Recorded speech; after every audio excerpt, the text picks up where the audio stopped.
मुंसिफ बेटा सामने देख ले, आपका वीडियो शूट हो रहा है। मुंसिफ आप किधर आए हैं?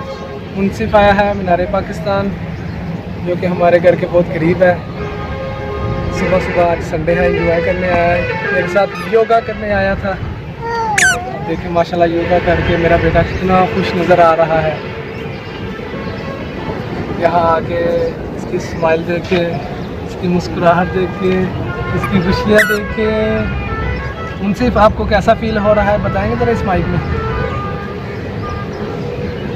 बहुत अच्छा फील हो रहा है मुंसिफ, इसकी खुशी बता रही है।